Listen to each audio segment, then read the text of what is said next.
Thiruvananthapuram general ആശുപത്രിയിലെ ശസ്ത്രക്രിയാ പിഴവിൽ police ഇന്ന് കേസെടുത്തേക്കും. ശസ്ത്രക്രിയയ്ക്ക് വിധേയയായ എസ് സുമയ്യയുടെ മൊഴി പോലീസ് രേഖപ്പെടുത്തി.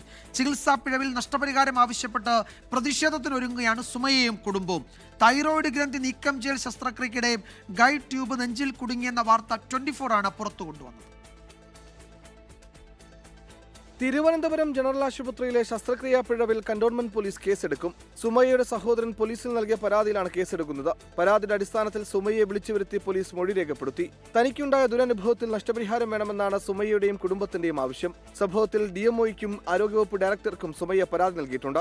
സ്വമേധയാ അന്വേഷണം നടത്തിയതായും കാര്യമായി ഒന്നും കണ്ടെത്താനായിട്ടില്ലെന്നുമായിരുന്നു ആരോഗ്യവകുപ്പ് ഡയറക്ടറുടെ വിശദീകരണം. പരാതി നൽകിയ സാഹചര്യത്തിൽ ശസ്ത്രക്രിയ നടത്തിയ ഡോക്ടർ രാജീവ് കുമാറിന് വീഴ്ച പറ്റിയിട്ടുണ്ടോ എന്ന് പരിശോധിക്കും. വീഴ്ച സംഭവിച്ചതായി സമ്മതിക്കുന്ന ഡോക്ടറുടെ ശബ്ദ സന്ദേശം ഉൾപ്പെടെ പുറത്തുവന്ന സാഹചര്യത്തിൽ നഷ്ടപരിഹാരം നൽകണമെന്ന ആവശ്യത്തിൽ ആരോഗ്യവകുപ്പ് എന്ത് നടപടി സ്വീകരിക്കുമെന്നതാണ് പ്രധാനം.